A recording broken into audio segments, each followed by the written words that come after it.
So as a reminder, plan is to go over a little bit chapter 2. We can go through, look at some questions, then continue with chapter 3. There's one type of question we didn't get to, at least one type of question we didn't get to for sure, and maybe we want to look at some of those questions as well.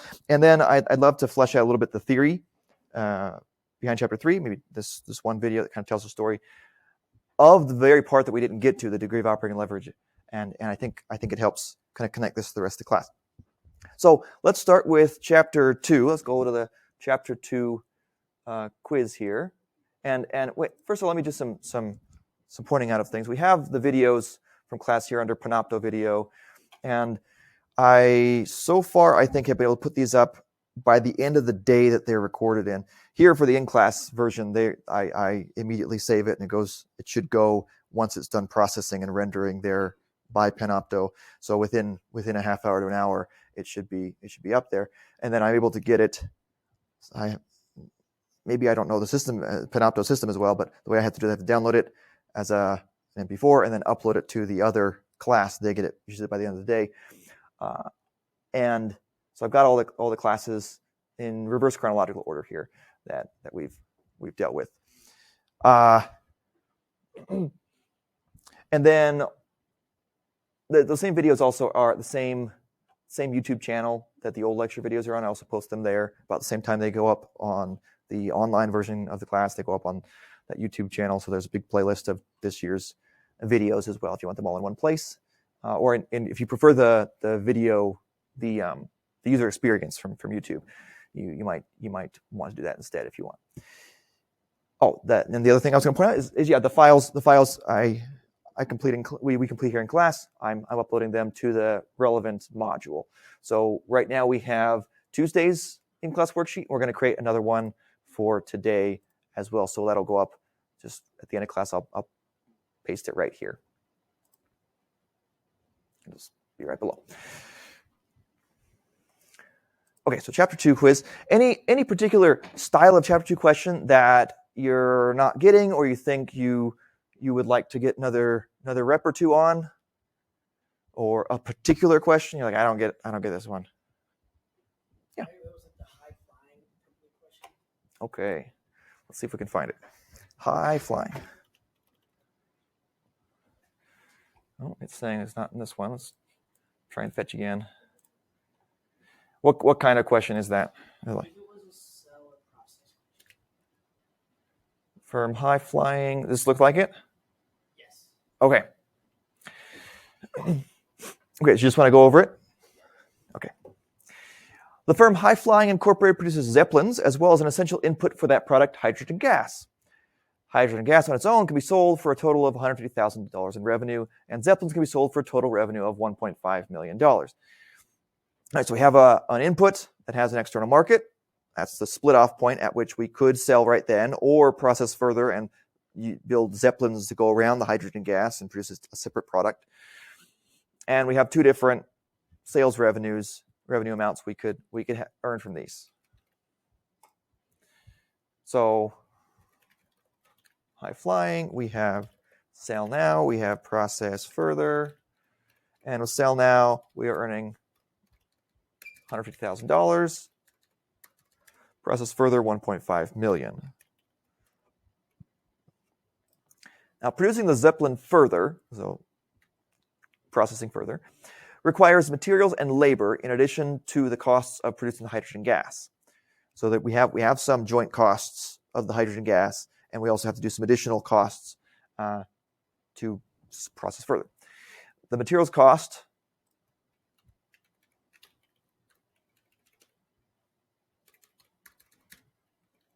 is materials. We're going to have labor. We're going to have other.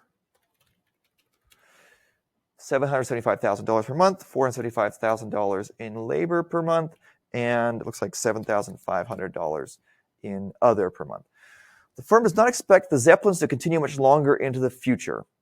Hydrogen gas, however, should continue to be a viable product for some time. All right, so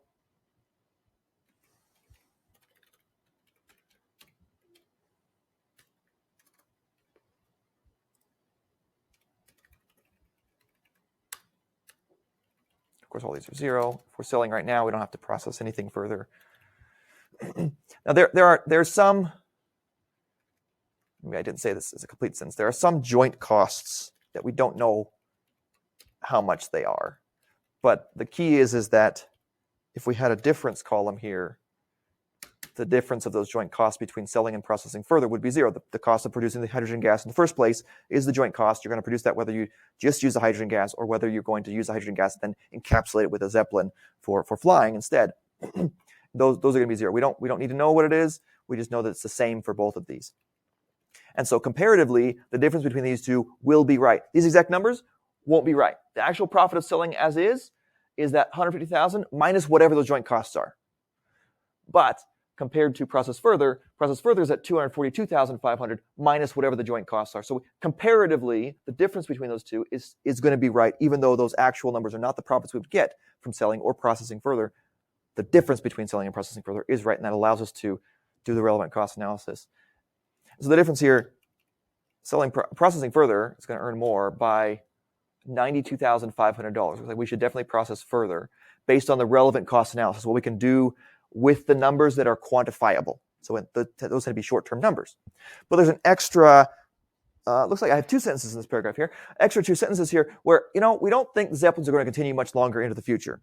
There's some foreseeable problem that might arise with having highly flammable gas in a giant contained unit, And so, strategically speaking, our firm doesn't think this is our best path forward, even though the relevant cost analysis says it's the most profitable.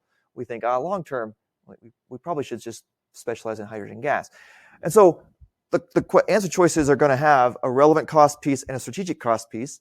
Relevant cost says process further. So we can rule out anything that suggests otherwise, right? So this answer choice says both RCA and SCA. I don't know if I usually say SCA, but both relevant and strategic analysis say sell. So that's wrong because we know the relevant cost analysis says we should process further.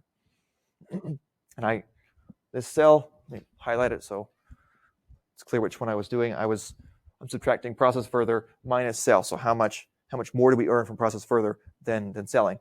So it's positive that we clearly should be processing further. Okay, this one is a possible answer because it says relevant cost analysis recommends to process further. That is true. This is not a possible answer because it says relevant cost analysis says to sell. And this is possible as well because it says relevant cost analysis and they both suggest to process the product further. Like I said, though, we'll go to the strategic piece now. No, let me step back. I just went through them all and eliminated the 2 that can't be true because of relevant cost analysis is 92,000 positive there. Now with strategic cost analysis, like I said, we don't think that processing further is the way of the future. Just strategically speaking, there's not much future, not as far as we see it. It's not quantifiable. We can't put that into the table. But we don't think that's the way it should go. So actually, we should sell based on the strategic picture that we're in. So this is the only one that fits both of those criteria. This answer choice right here, because the numbers say process further, and the qualitative loosey-goosey stuff, strategic stuff, says to sell hydrogen gas as it is. And I'm being a little facetious about it being loosey-goosey, but that's one of the characteristics of the strategy discussions that people have. It's partly who's the best pitch artist in the room. Oh, I think the way of the future is Beanie Babies, and I've got this 10-point plan, and that person could win the day, theoretically. And then the company goes into Beanie Babies. Is that a reference that's a little before your time? So somebody said no, I saw somebody say yes. So it's right on the edge, I think. Or maybe it's become enough of a reference over time that people hear about it and like, I gotta go look that up. Old timers who remember Beanie Babies and how weird that bubble was. Anyway, sorry. Yes, the plus and the minus of the strategic cost analysis is it's going to be ruled by all these qualitative factors that might not be reflective of what's in the future, but it's your best guess about what's in the future, distant enough that we can't quantify it. All right. I got that one. Other chapter 2 questions or styles of questions we would like to see gone over? Giving you trouble. Yeah.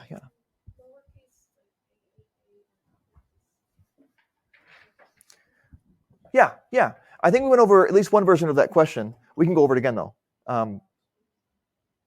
Yeah? You would like that? Great. Let's see if we have it. Nope, I don't want to bookmark. We have at least a version of this question right here. This is one of the open answer questions. So I'm just going to read the question stem and then scroll up so we can see everything else. So one of the firm's profit, assuming we've made the most profitable seller process further decision for each product. So there are three product lines here: the A's, the B's, and the C's. The triple A's, triple B's, triple C's. And they have a lowercase version, which is the input, just selling it as it is, and an uppercase version of the product, which if we process it further. Little baby A's and grown-up A's that are processed further. And we have the critical information right here. We need to know how much we can sell the baby A's on the external market and how much we could sell the grown-up processed further A's on the external market, and what it costs to raise an A from baby to grown-up. I don't know if that's really the best metaphor to be going down, but I kind of committed to it there a second ago, so I want to see it to its completion. All right, so we should just go through it? Just keep going through it? Okay. So we have I'm going to call it just the AAA/AAA problem. So we have three different, and I forget how I set it up last time, but I'm just going to set it up just like our last seller process further question. And also, what I will do is I will note at the top here that we have some joint costs, because the question stem asks about firm profit. Like I said back here, this isn't the actual profit. This isn't going to be the actual profit. This isn't going to be the actual profit because there's some X here in joint costs, some amount of cost that it costs to produce hydrogen gas, or produce the hydrogen gas that then gets encapsulated in the Zeppelin if we process it further. And that's going to be subtracted away from the profit. So we don't know what that is, but we know it's the same for both options. And so we can still make the decision in relevant cost analysis that says, well, comparatively, processing further is more profitable. In this problem, we have the joint costs given right here. There's a common extraction process, and it produces all the baby letters, AAA, triple B, and triple C, all the baby inputs. And that's what it costs to produce those. And so if we sell them as is, we're still incurring this cost here. Whoa, that camera up there just suddenly thought I was way over there. If we sell as is, this is still going to get subtracted away from the profit of the firm overall. So we're going to need to know that at the very end. So with the A's, we can sell them or process them further. If we sell them right now, we earn $300,000. If we process them further, we earn $1.2 million, rounding off the extras. But I'm copying them over so that the math is right. When I say it out loud, it's easier if I round it off. And then it's going to cost a little extra to process further. So this is revenue, and this is the cost, and I'm just including the cost of the extra. So we have the revenue minus the cost. And it looks like it's much more profitable to process further. So I'm going to highlight that right there. Now I'm going to copy and paste down for the BBBs. And it looks like we earn $129,341 if we sell as is. And we earn less than that if we process it further. And it costs us $270,000 to process it further. So it is not best to process further. We're just going to mess it up. We're going to be like Tommy Boy and just mess it up if we try and process it further. So $129,341 is the most we could earn from BBB by keeping it BBB, by keeping it as lowercase BBB. And now we have the CCCs. Ooh. I want to copy over $403,000 is what we could. The revenue we earn if we sell it as is. $1.9 million is the revenue we earn if we process it further. And it costs us $500,000, thereabouts, to process it further. And it looks like it's more profitable to process this further by a considerable margin. So the right arrangement, if we wanted to write it out, is lowercase or uppercase AAA, lowercase BBB, and then uppercase CCC. That is the optimal choice. We have three choices. We've made them. That's the optimal arrangement of products that we can have. And so these three together will be our profits less the joint costs. That's sometimes what we forget. I don't know if it's what any of you have forgotten as you did this problem. But we have the sum of these three optimal profits, and we're going to subtract away the joint costs because we had to get those joint costs even to be in this position to make the choice, to get to the split off point where we can decide to sell now or process it further. So this cell is doing all the work here. It's taking these three optimal profits, they're given the optimal decision, and then subtracting away the joint costs to be even in the game. And that should be our firm's total profit right there. Does that look okay? Sound good? Yeah, no problem.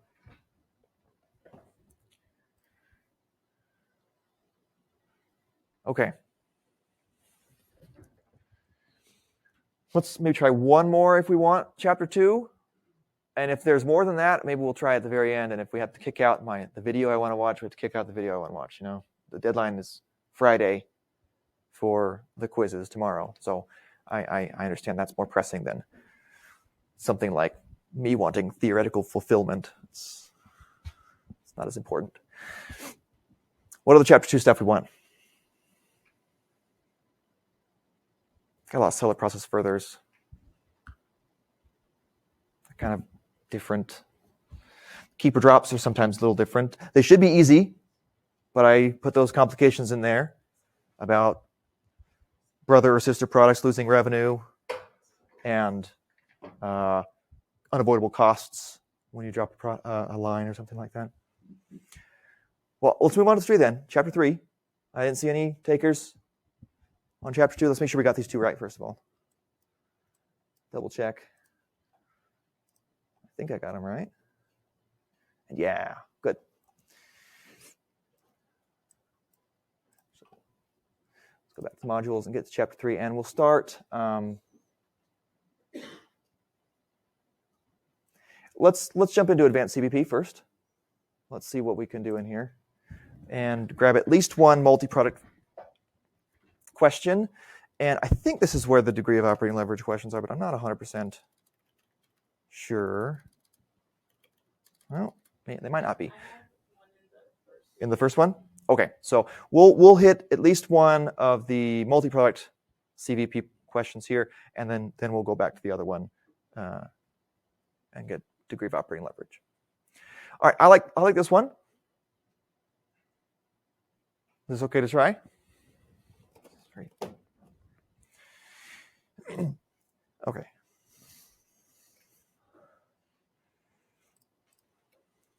So we'll call this chapter 2 review.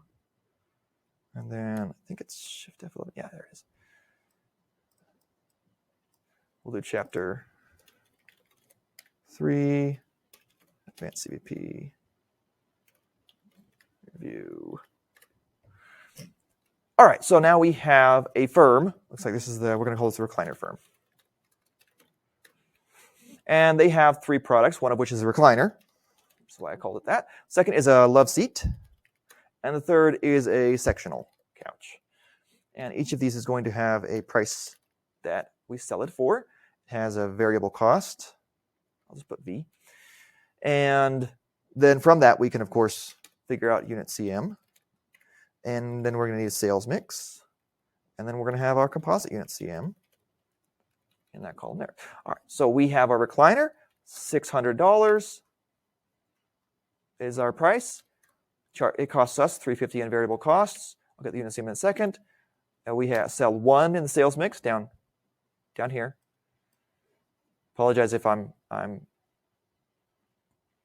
chunking it differently than you're going to. I didn't read through the whole problem. I'm just taking advantage of all the white space I put in the problem to grab the relevant information as I come across it. Okay, and we have $750 as our love seat price. It costs us $500 in variable costs. That's right here. And it looks like there are 3 love seats per 1 recliner that we sell. And now we have a third-party sectional cost. They cost us $1,500, or excuse me, we sell them for $1,500, that's the price, to customers, and then $1,000 in variable costs right there. And it looks like there are 2 sectional couches per 1 recliner that we sell, or 2 per 3 love seats. 1 to 3 or 2 is the sales mix. So put right there. Just transfer all the information over. Now I'm going to program in unit CM. So all we're doing is subtracting price minus variable cost, gives us unit contribution margin, unit CM. And we're going to multiply that by the sales mix so we can know how much contribution is in the bundle. So this is truly a Hulk store. You come in and you buy 1 recliner, 3 love seats, and 2 sectional couches, and somehow carry them out in 1 bag. And that's by law. We don't let anybody come out of the store without having that bundle, is what we're imagining. And so that bundle, 1 composite unit, 1 bundle, earns us $2,000 in contribution margin, which is great because we need to know how many units of sales of sectional couches are required to earn $500,000 given $500,000 in fixed costs. All right, so we have fixed costs. We're going to need to know that 2,000 composite unit CM because we're going to put that in the denominator underneath our profit plus fixed costs to determine how many composite units we have. And then we have to convert from composite units to units of sectionals. So fixed costs, $500,000. Target profit, also $500,000. Wow, that math is so nice. Just going to sum those to an even $1 million. Call this the numerator. And then I'll copy over the denominator.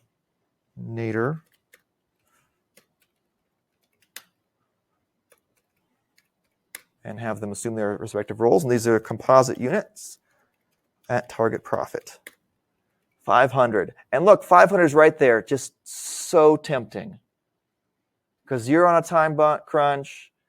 Well, let's say it's final time. You're not on a time crunch necessarily during the quiz. This is your 50th time on the quiz. But on the final, this question comes up. And you're saying, oh, man, my bladder's about to burst. I'm tired of the camera spying on me. I'm just done. It's dumb questions. 500 is right there. Let's take the easy way out. Is it right, though? No, that's me trying to trick you. 500 is the composite units of target profit. The question is how many units of sectional couches. And there are 2 sectional couches per composite unit.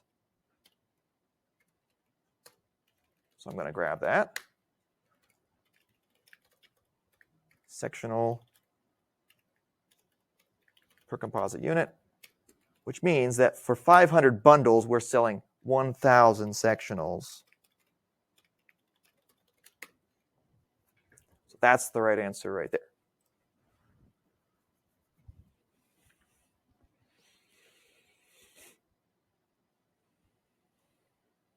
Okay. Yeah. So I'll start here. I'm just taking the numerator divided by the denominator to get the number of composite units. I just grabbed the 2, and then I'm going to multiply the composite units by that 2 in the sales mix. Those are the sales you were looking for? Okay, good.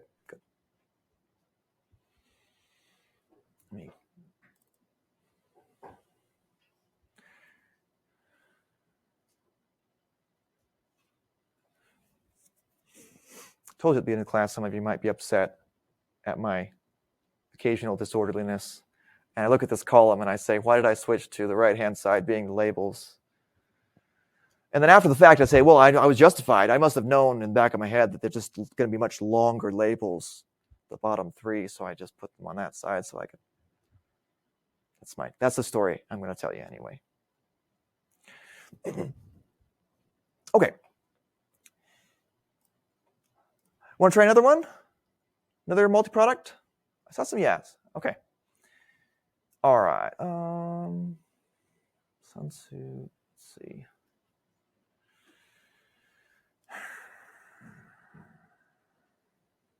It's one of a different kind. We saw that one. This is the one where you use the CM ratio to trick it out. Let's make sure. Oh, yes. We need to make sure we do this kind of problem right here. Okay, so this is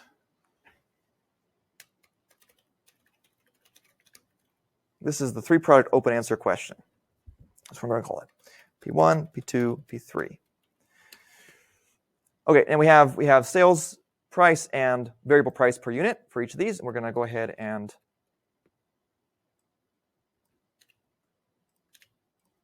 fill that in. So $52 for product 1, $42 in variable costs. Just copying over 52 and 42. And we got 28 and 12. And then we have 105 and 90. Now, sales mix. Okay. So this is one of those problems where I stop you at the composite units. Look at the questions in here. If the firm has fixed costs of this kind, we're looking for break-even points. We just need to cover break-even. There's no target profit, just fixed costs in the numerator. We're going to have a composite units in the denominator. But I want you to stop at composite units. How many composite units are at target profit? So this, I am indeed asking for this thing right here. Now there's a pedagogical reason why I try and do this sometimes, because I want you to earn points for each additional unit of knowledge that you have. And if you know the steps up until this point, but you always forget this down here, you know up till this point, but you always forget this last step, I want you to incrementally earn points for the fact that you know that. So there's a question that has you stop right there. You don't have to do the last bit for this question. So I tend to try to space out when you are asked to stop so that you get points for the steps that you know. This one is one of those, but I have to add a little wrinkle to do it this time. Most times it's pretty easy to say, well, stop right here. This is the question. But because you can, some students prefer very much not to create a big bundle of whole units. They prefer it to be percentages, and they want it to be a Frankenstein unit. So instead of being 1 to 3 to 2, it would be 1 over 6, because there are 6 total units in this mix right here. 1 out of 6, 3 out of 6, 2 out of 6, and that transfer that into decimals and use that. I need to make sure I have included how I want you to build a composite unit. And the idea is I want you to simplify this sales mix of 20%, 40%, and 40% so that there is 1 unit of product 1 per composite unit. Some of you will like how I explain it. Others of you will just want to memorize the fact that this means 1 to 2 to 2. See how 20%, 40%, and 40% converts to 1 to 2 to 2? Okay. I mean, mathematically, we can get there, though. We have 0.2 to 0.4 to 0.4 to put those percentages into decimal form. And then it looks like make sure there's 1 of product 1 in there. We want this to be 1. So 0.2 times 5 will give us 1. But it also means we don't need to multiply each of these by 5 as well to keep the proportions the same. So we end up with 1 to 2 to 2. That's all I'm doing. Okay. There's another one. I think it's like 25%, 25%, 50%. Let's do that right now, just to be sure.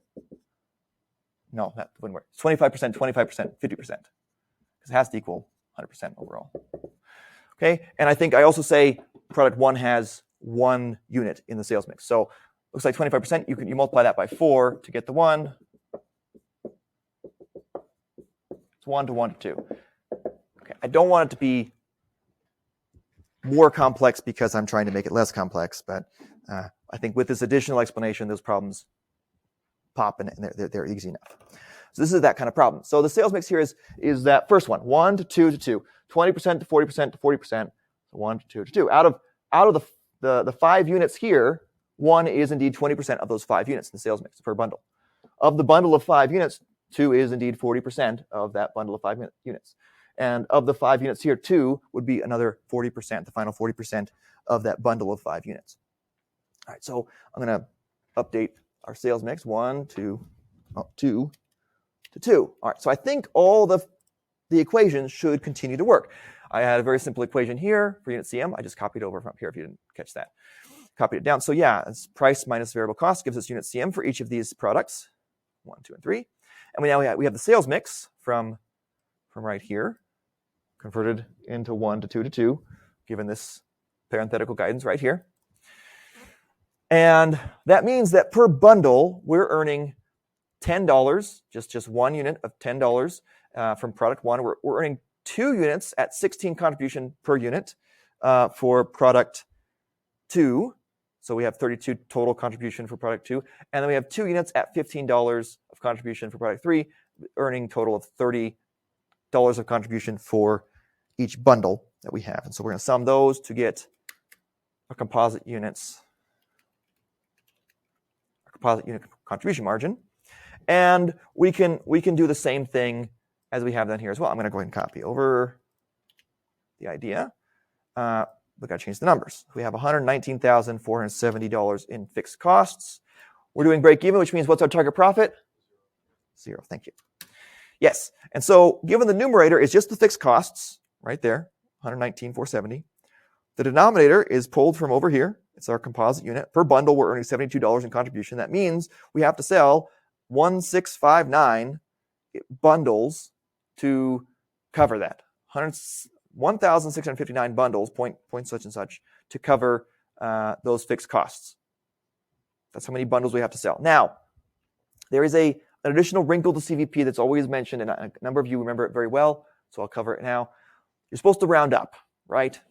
Because you can't sell a partial unit. At least in most things, you can't sell a partial unit. I mean, tell that to the Bitcoin bros. They sell partial units of the coins all over the place. But most units you can't just sell, I'm going to give you part of a teddy bear. Doesn't work. I'm not going to require you to do that. In fact, it says just round to the nearest whole unit. In part because we are talking about bundles. So theoretically, you could have a fraction of a bundle. But depending on the sales mix, you could have a fraction of a bundle and it'd still be all whole units. I'm just follow the instructions right here. Round your final answer to the nearest whole unit. In fact, in fact, I think because a number of you will have the proper instinct to say I have to round up to reach break even, I think I've programmed it so it has a wide enough range of acceptable answers. It will still accept the answer if you do follow that instinct and round up. So let me test that actually and put in 1660. Let's say I follow the instinct. I'm like, well, I have to round up because I'm remembering what was CVP. I'm breaking even. I'm not breaking even if I don't sell the last whole unit. So I got to get the whole unit 1660. So I'm gonna do that. I'm gonna ignore my instructions here and just say 1660. So let's try and see if it should accept that. 5 out of 15. Yeah, that would be 2.5 per question. That means we got that one right. So yes, it'll accept that if you round it up. I give it enough range of acceptability. Okay.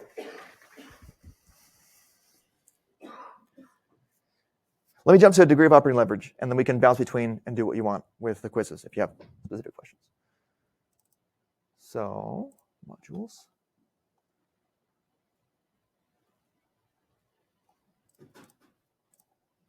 So first of all, degree of operating leverage. Let's cover that with the illustration right here.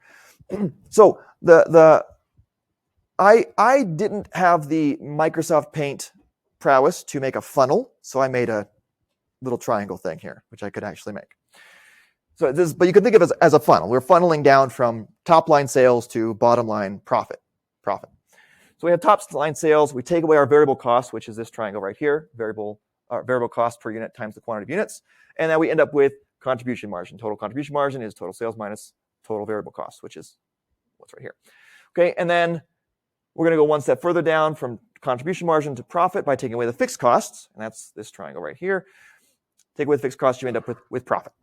Okay, and then we have these two ratios now. Well, we had CM ratio, which told us how per dollar in sales, how many cents go down and become contribution margin. So if we have a CM ratio of 0.8, then we're for every dollar of sales, we earn 80 cents of contribution, which can then go cover fixed costs and eventually be profit if there's any left over. Degree of operating leverage here, at least as we're using it in this class, I searched online when I wrote this up, and I think there are a couple of different ways of using this term, but every time I see it in an management accounting textbook, it's used this way. So as far as this topic is concerned, we're using it to mean this. Degree of operating leverage, we're talking about total contribution margin over profits. And so what we're saying is, how many dollars of contribution do we need to earn $1 of profit? they're kind of flipped in what they mean. So if we have a really big pass-through, our sales dollars don't have much variable cost taken out of them, and they go down to relatively close to the same amount of contribution margin. So let's say we have 0.8 or 0.9 or 0.99. We have very few variable costs. We earn $1 of profit. We earn $1 of revenue. We get 99 cents of contribution margin. Then that's 0.99. If we have very few fixed costs, then we're actually going to have a lower degree of operating leverage. Let's say we have no fixed costs. It would be 1. Per $1 of contribution, we have $1 of profit. That would be no fixed costs. If we have a ton of fixed costs, we need like $10 of contribution to earn $1 of profit. So DOL is going to be 10. So this is a good candidate for writing down on your notes for the exam. Like get a page of notes, right, front and back. Write down the ratios here. And if you need to do them from memory, just remember contribution is king. It's always on top here. It's always the top of each of the two ratios. Okay, so CM ratio is defined as between 0 and 1. And if it's higher, that means you have lower variable costs. And DOL is defined between 1 and infinity, theoretically. It's 1 or above. And if it's low, you have low fixed costs. And we're going to calculate these, degree of operating leverage. But there's something to be said about what it means, and we'll come back to that. That's the theoretical part I want to add in. So let's see if we can find a degree. Okay, let's calculate it out here. Ooh, this is a double whammy problem that asks you to do margin of safety and to do degree of operating leverage. Okay, do you recall what I said about what's the range for degree of operating leverage? Is it between 0 and 1, or is it 1 and above?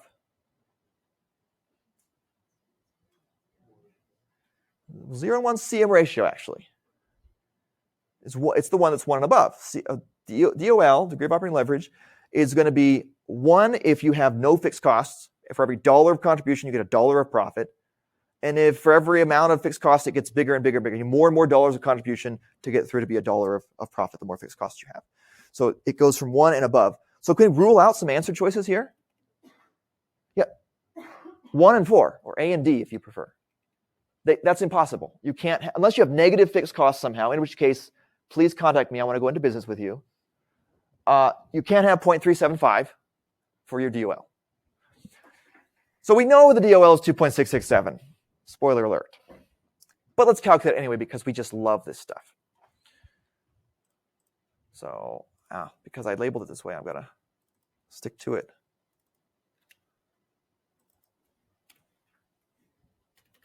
Just CVP. Okay. So this is the DOL problem. DOL and margin of safety problem. All right, so the degree of operating leverage is defined as DOL equals CM over profit. Total CM over total profit. Now we can say the firm earned, we have revenue of $500,000. That's what it says. Practicality partnership. I should have named it that. We incurred $100,000 in variable cost. And we have fixed costs of $250,000.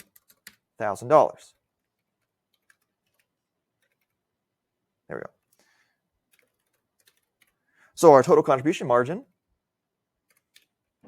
is that $500,000 minus the $100,000. We're earning $400,000 this year, or we did earn $400,000 this year in contribution. Part of that goes to cover the fixed costs. $250,000 of it goes to cover fixed costs. So we're left with $150,000 in profit. Okay. This follows the general idea of a traditional income statement. Traditional income statement separates it on different lines and says cost of goods sold are product costs, and then operating expenses are below that. So you have top line revenue, then gross profit. When it's top line revenue, cost of goods sold, net those two, you get gross profit. Then you have operating expenses, and gross profit less operating expenses equals the net income. And I know it's more detailed than that if you're in 3 or 4. Okay, that's great. Congratulations. I am proud of you for knowing that. But the general shape is the same. We've changed and said we're not worried about product costs. versus operating costs. We're worried about variable costs versus fixed costs because we're worried about the cost behavior so we can make appropriate decisions in the future. We want to know what the behavior of those costs are in the future. You know, when they study film for football, they study to know what the tendencies of the players are so they can anticipate those tendencies the next game. We're looking for patterns. So one pattern is it variable? This is what we're doing. Variable, we have revenue, variable cost, total CM, fixed cost, profit. Similar shape, but we've split out our expenses differently. Our costs, we're calling them differently. Variable versus fixed instead of product versus non-product, like we do in the other type of income statement. Okay, and so we can create, just for giggles here, we have CM ratio of 0.8, and we have degree of operating leverage. Oh, I wanted that there. Contribution margin divided by profit of 2.66 repeating. So 2.667 if we round it off. So see how this works out. We're just taking two ratios that express the relationships within the contribution margin style income statement. And that's how we get the 2.667. Is that all right? It doesn't help us answer between these two yet, but we'll get there. But there are a couple questions like this that ask about degree of operating leverage in the test bank. A few questions that ask about degree of operating leverage. So now we need a margin of safety. Margin of safety, what's margin of safety? What's it defined as? You don't have to say it the way I'm going to type it. How would you describe margin of safety? It's like the difference between where you're at and your break-even. Perfect. Yeah. So we have, sales, either in units or dollars, minus the break-even sales. Yeah, difference between some sales, usually where we're at, or like where we, on a budget, we can have the budgeted margin of safety. We budget next year, we're going to get this number of sales, which will keep us this safe compared to our break-even point.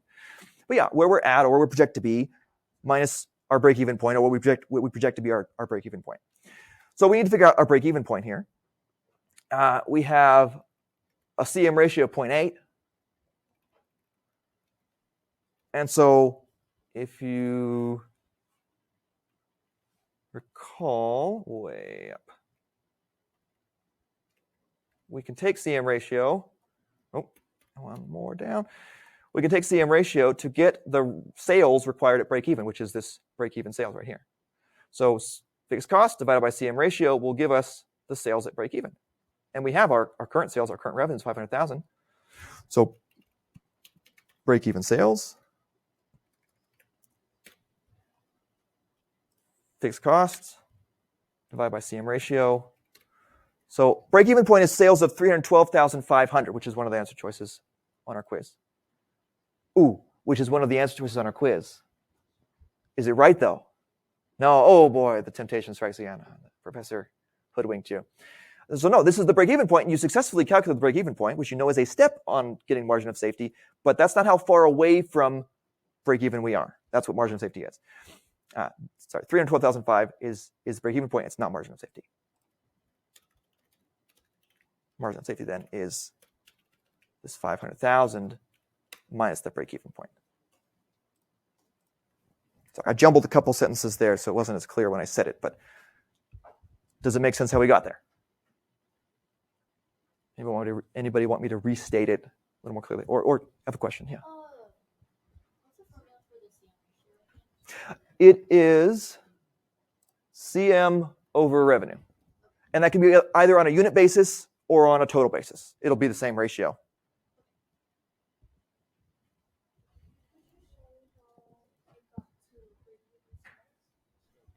Yeah. So I took the fixed costs here and divided them by the CM ratio.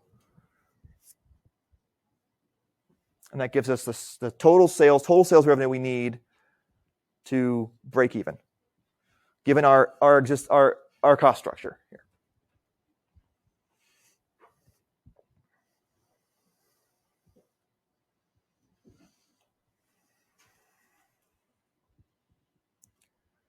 Good questions.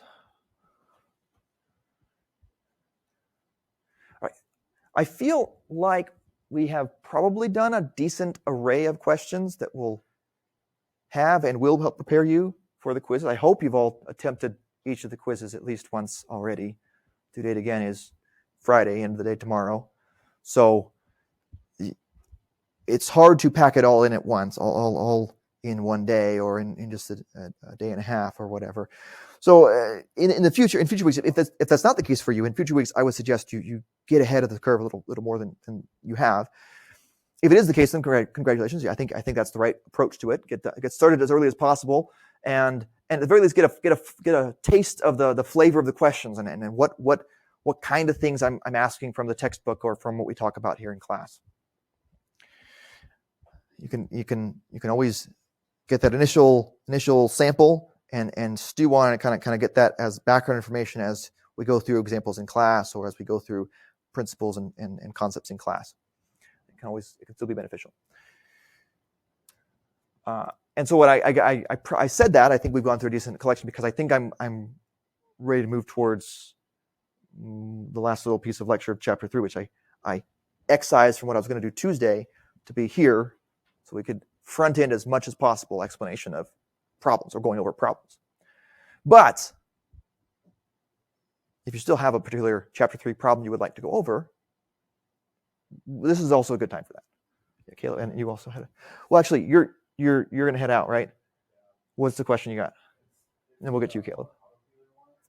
Is that in the just CVP or in the advanced CVP? No, it's fine.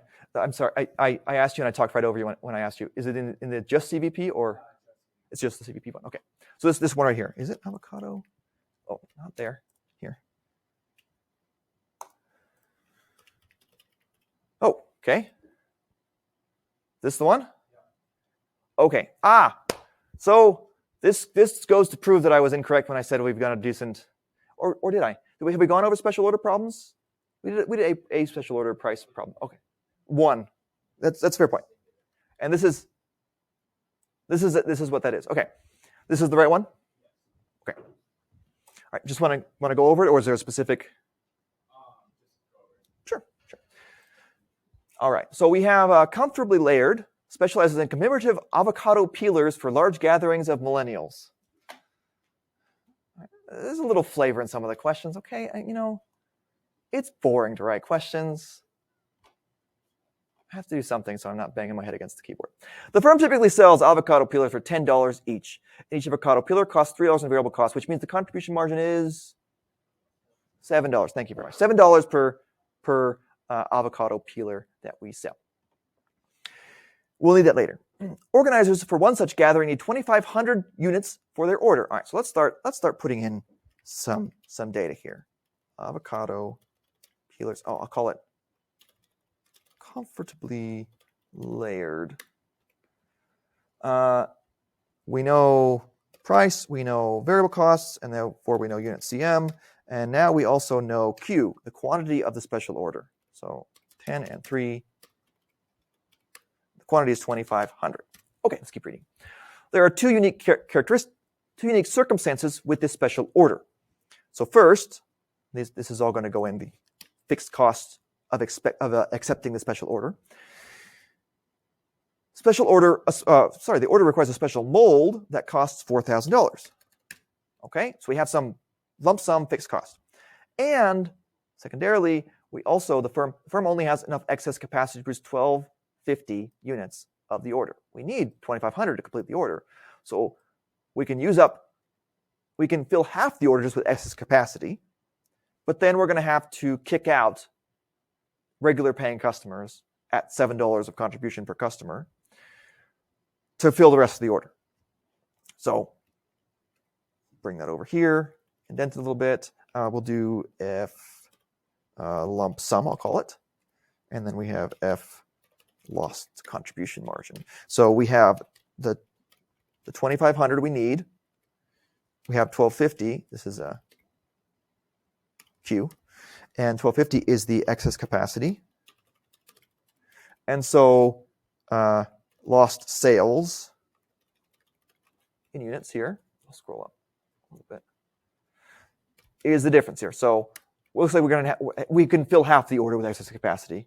The other half of the order will have to kick out 1,250 people, units worth of sales, excuse me, regular paying customers. Now each unit loses us $7, which means that overall we're losing $8,750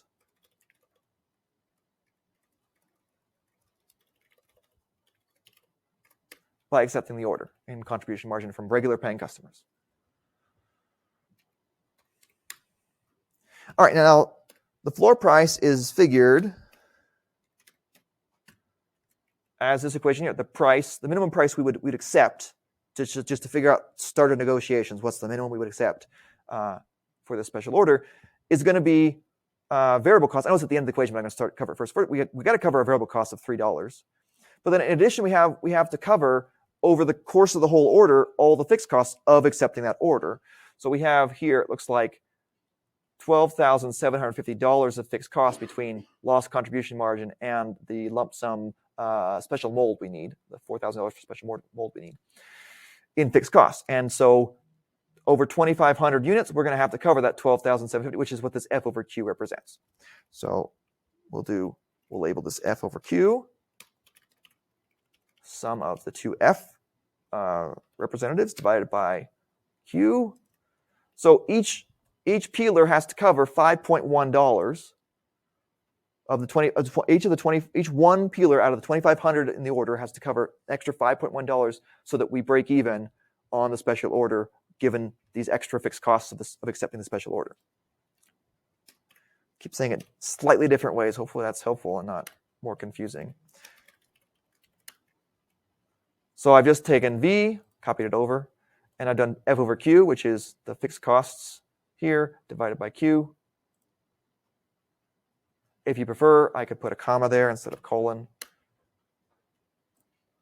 I'm just interested in this fixed cost and this fixed cost right here, the blue and the red. And then we sum those. So now this is the minimum price, which was expressed as P in the equation above. It's P right here. Well, we don't have to go that far. So 8.1 is the right answer, $8.10. Is that all right? Make sense? Follow-up questions on that one? Okay. Caleb? No, I figured it out. I just said it wrong. Okay. All right. Okay, other desired review of chapter 3 stuff. What about chapter 2?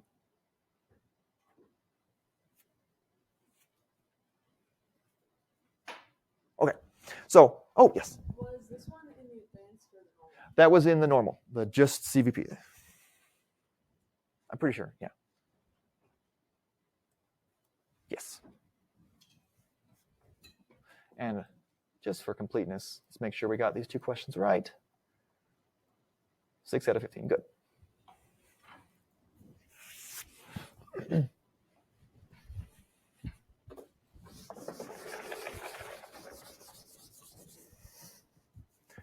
Okay, how are we feeling about these quizzes?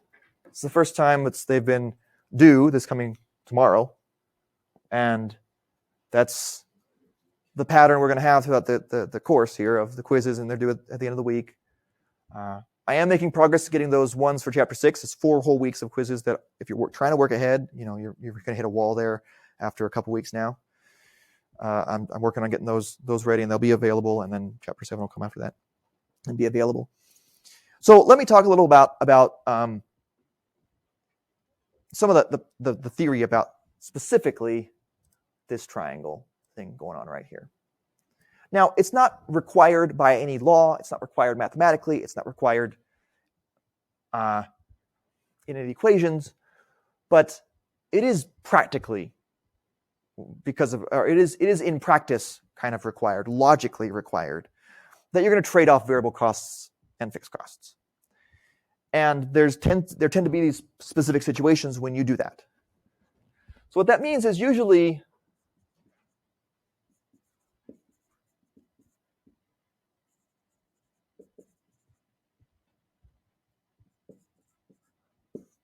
you have either low contribution margin ratio and low DOL, or you have a high CM ratio and high DOL. Meaning, remember what this means. A high CM ratio means, like, let's say 0.9. You have very few fixed costs. For every dollar of sales you make, you're only 10% of that, 10 cents of that is passing through you to going to a supplier as a variable cost. And a high DOL is not a good thing in terms of profitability. Let's say it's a 4. Let's assume that's high for our industry. That means you have a lot of fixed costs. It means it takes $4 of contribution margin to equal $1 of profit. So when I see something like this, I think this is a firm that's trying to scale up. Whereas over here, we have low contribution margin. Let's say you have a really bad, let's say 0.35. I'm just going to call it really bad. Let's say it's really bad for our industry. That means that for every dollar of sales you have 35 cents going to contribute to fixed cost and profit. But you also have, let's say, 1.25. So for every $1.25 of contribution margin, you earn $1 of profit. You really don't have that many fixed costs. Usually you trade off. You either have high variable costs or you have high fixed costs, which either means if you have high variable costs, you tend to have a low CM ratio and a low DOL. If you have high fixed costs, you have high CM ratio and high DOL. Like I said, though, usually what's going on here is movement toward the bottom here as the theory of the firm, as I'll call it, is proven. Usually what happens is a firm starts out and it's all variable costs. Everything you do costs you. It's your time. It's manually done. It's or you outsource it piece rate, so that cost goes up with quantity. That's a variable cost. And then as you realize, hey, this is really catching on. There are lots of people who want this. You say, well, okay, we really need to economize some of our cost structure, some of our processes and operations.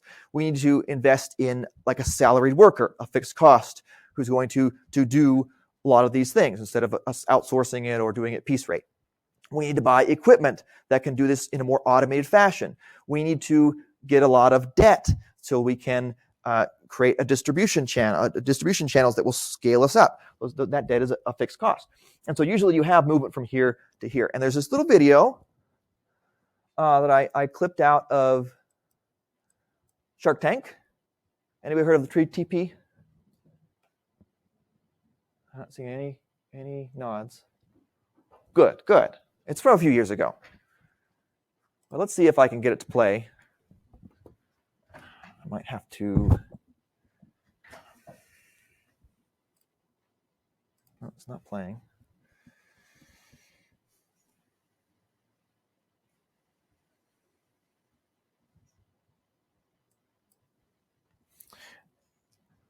I'll try and I'll turn off the mic. Maybe that will let it work.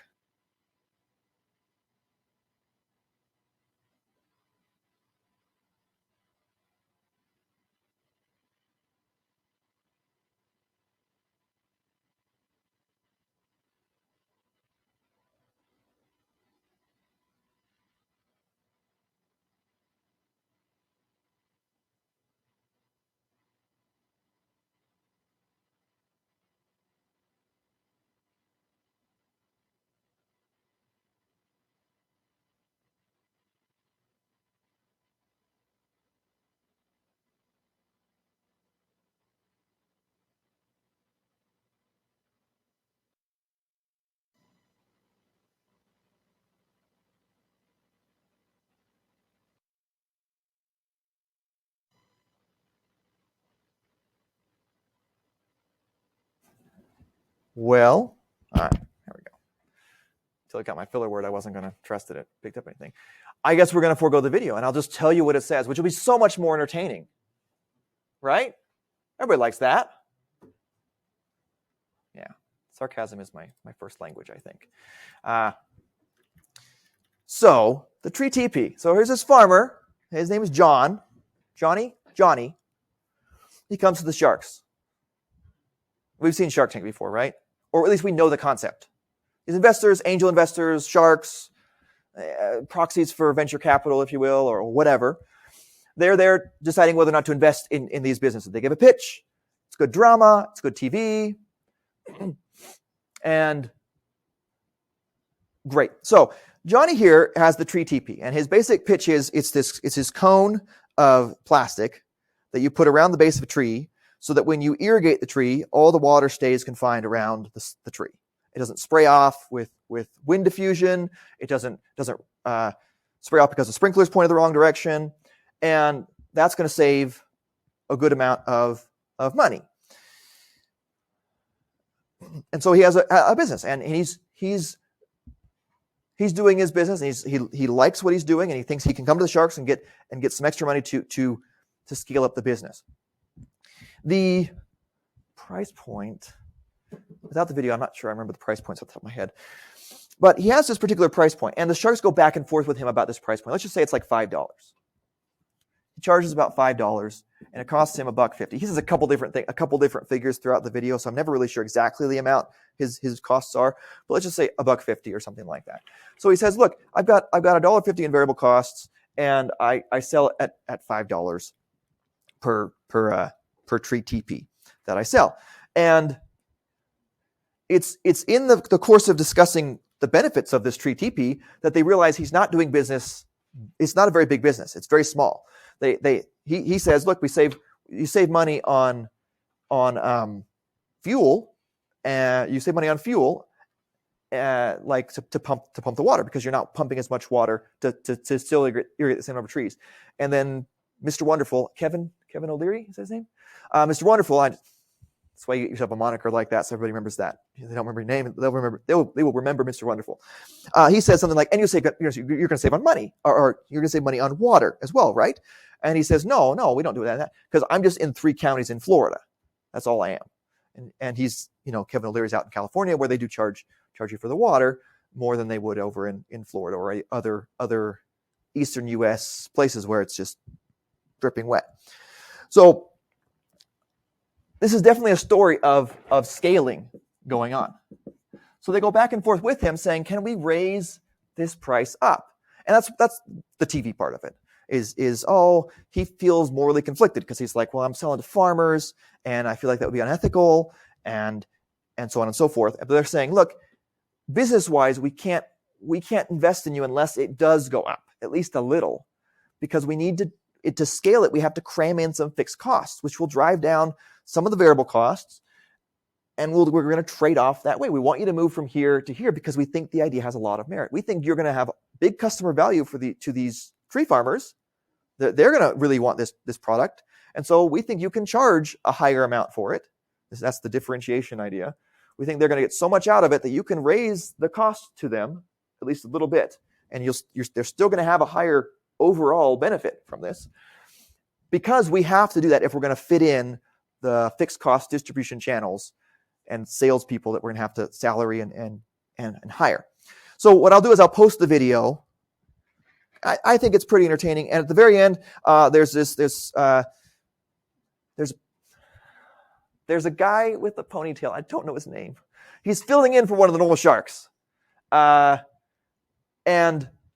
I kept in the clip about him saying, "Oh, well, he has a very patriotic moment, and it's very emotional when Johnny talks about his father." And I kept that in because there's 2 layers to this. One is the actual business problem, and the other is why they decide to put it out to viewers. What's the economic perspective of is it on NBC? Of NBC or whatever company puts this out? Why are they going to include this? And also the guy with the ponytail who ends up investing with him.